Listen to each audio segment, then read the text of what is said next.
Les deux parcs nationaux du Pamba et Kendlongu ont été l'objet d'une animosité entre les communautés locales et les gardes-parcs. Des conflits souvent alimentés par la violation des limites de ces parcs de l'ICN, Institut congolais pour la conservation de la nature, ont été enregistrés. Cette situation a perduré plusieurs années. Elle a été à la base d'un véritable malaise entre les deux parties qui se regardaient en chiens de faïence. Et pourtant, elles étaient censées vivre ensemble pour la protection de la biodiversité et le développement de ce coin. J'ai été arrêté par les éco-gardes de l'ICN, simplement parce que je défendais un pêcheur du village qui avait été arrêté dans le parc, en train de pêcher, a déclaré Kalan Akalubamba, chef coutumier du village Sampro, dans le territoire de Mitwaba. Certains actes prohibés dans les parcs ont été à la base de l'arrestation et le transfèrement vers les instances judiciaires de certains villageois. Face à cette situation, le directeur général AI de l'ICN, Olivier Muchit, a diligenté une équipe d'experts en vue de discuter avec ces communautés et jeter les bases d'une nouvelle collaboration basée sur la cohabitation entre les éco-gardes et les communautés locales. Au nom de notre directeur général empêché, nous sommes venus vous dire que nous devons aplanir nos divergences. Vous êtes des partenaires de la conservation.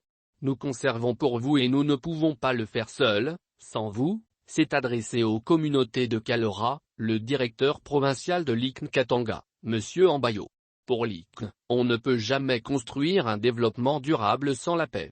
Cette mission de pacification est une occasion pour écouter les revendications des uns et des autres et y apporter des solutions durables, socle d'une cohabitation harmonieuse.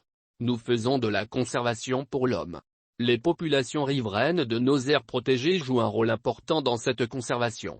Voilà pourquoi le DG nous a envoyés ici pour communiquer cette nouvelle vision de travail. Celle de placer l'homme au centre de la conservation, a précisé le coordonnateur de la cellule juridique de l'ICN, Augustin Tchimina. Les communautés et les éco-gardes doivent désormais travailler ensemble main dans la main pour la protection de la diversité biologique exceptionnelle de ces deux parcs. L'ICN s'affiche aujourd'hui aux côtés des partenaires pour améliorer les relations entre les parcs et la population.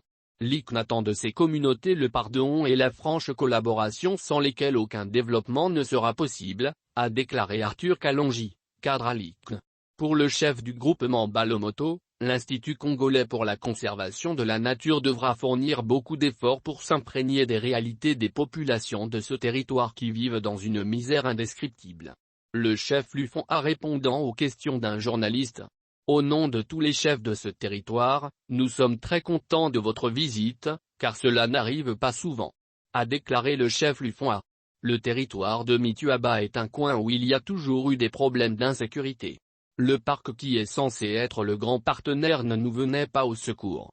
Notons par ailleurs que cette mission a connu la participation des élus nationaux, des membres de la société civile de ce secteur et une délégation de la société qui paie en Ergui qui va bientôt produire du courant électrique sur la rivière Lufira. Jean-Jacques Ampangawa Lukelaba, élu de Mitwaba, a exhorté sa base à collaborer avec les autorités de ces deux parcs, afin de soutenir le projet de construction du barrage de Sombo, qui va produire plus de 160 MW et favoriser le développement socio-économique de ce secteur.